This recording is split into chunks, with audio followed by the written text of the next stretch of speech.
Coach Nygaard, thank you for taking time off with us after that quick scrimmage against Douglas. What do you get out of a scrimmage like this?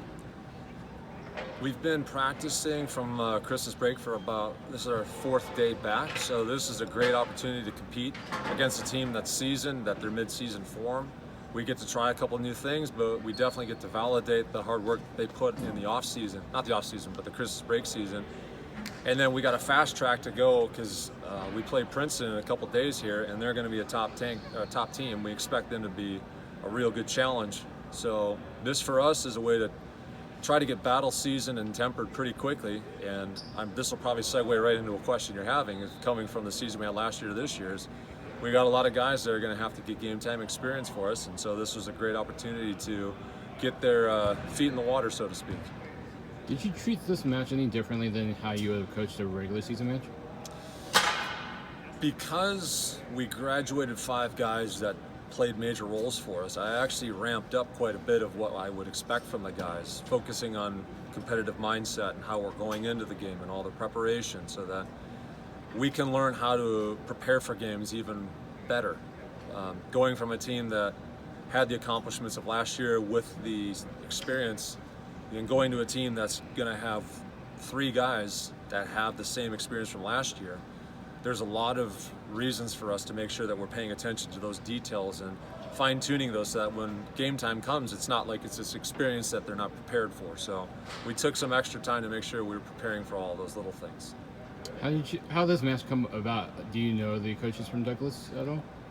I've played enough international volleyball to have some good relationships in that community, and so when the opportunity presented itself and I knew they were coming around, it's one of those things that's like, yeah, I'd love to play. Last year, I think we had Alberta come into the gym.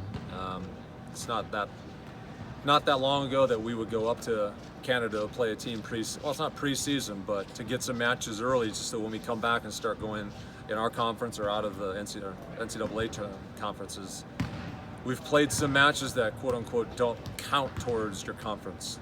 So you get seasoned pretty quickly. Let's talk about, you already mentioned the 3 senior pin hitters from last year. How do you replace them?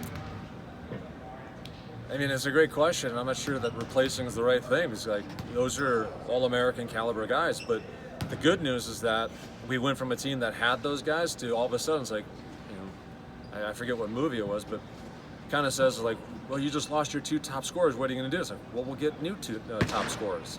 So we're going to have to grow them, and we're going to have to teach them. We're going to have to give them those reps. We're going to have to make those opportunities available for the guys that work hard and earn it and go out there and compete and produce. So that's actually one of the good things too, is actually having the team from last year.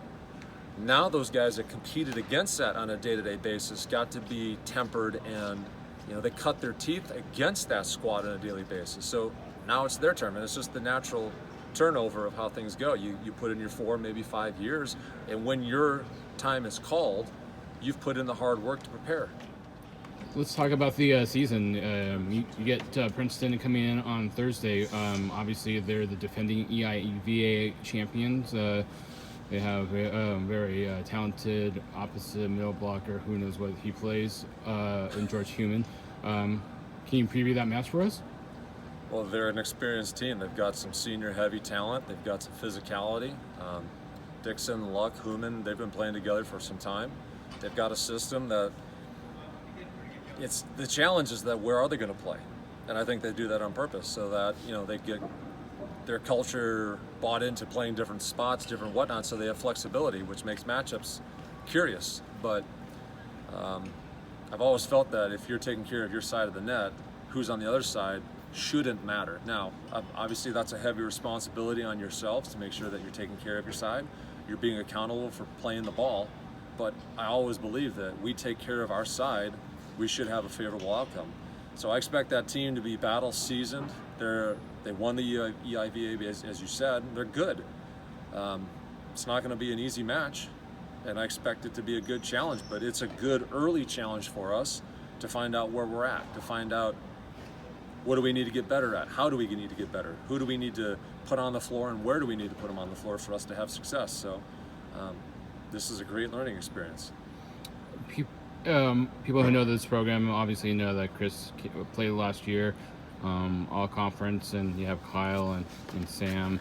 Um, Tell us about a player. I hate to have you single out a player, but is there a player that we should keep an eye out on that maybe we don't know if we haven't been following the program? Yeah, you're right. I'm not going to do that. I mean, we're a team, and we're going to win as a team, lose as a team. We're going to grow as a team. Do I have a player that's going to be the guy to keep an eye on? I mean, I could answer that, but I could also feature every single guy because we spent a lot of time getting to know one another, doing team building, spending the time to grow the culture. The guys are more bought in that I've ever seen. The guys know that the team is healthier internally. The guys are fired up to compete on a day-to-day basis, and we know that we're learning. We got a long road to go, which is great, and we're excited for that. These guys love to work hard. They love to learn. They love to be physical. They love to go after it. So it's just a fun ride. You have a new assistant this year, Rory Prager. Where did you find him, and what stood out to you when you saw him? He was coaching at Servite High School and for Balboa Volleyball Club. I've got some good relationships in that community that when an opportunity presented itself to find that assistant role, that was a name that kept cropping up as a guy that not only has impeccable integrity, high morality, and is a good coach. I watched his team compete in somewhere in Texas, I believe. I think it was in Texas. And his team won. And he's known as a guy that gets, they may not always have the top talent for his team, but he gets them all to be better than what they should be, or make them work better, make them play harder. And so his reputation got back to me. I vetted him and spent a lot of time with him, and he's the real deal in a lot of dimensions. I know that that's the career path that he's looking, was to get out of teaching math into coaching and to see if that's the life that he wants, and it was a good opportunity. The second week of the season, you're going to be traveling to George Mason for a pair of matches against Mason and NJIT. Unfortunately, you don't get to play in the big gym, and you told me off camera it's not a big deal, but what else do you get out of this trip? You gain experience going 3 time zones. So if we earn the right to compete in the national championships, we have that under our belt with some experience, so it's not something that's new. We get to get over there and we get to know a little bit about the city with logistics. We get to know a little about where we can go get some food that I know the guys are going to like. So you just gain experience of what it feels like, what the air is, what's the noise like, what's their gym colors. You can go see the gym to how to compete. You can put it up there as a carrot of, guys, we compete this way, we can come back to this if we take care of our business. So other than playing in the gym, which isn't that big of a deal to me it's managing the time zone and then just going out there and getting a taste of it. There's a lot of value in going competing in a place that the title's at. I know you, as a coach, your focus is on your own team, but can you preview the conference at all? A conference is going to be what it always is. It's going to be a snake pit. There's no such thing as an easy match in the NPSF. So great, we get to learn how to compete on a night-to-night basis. So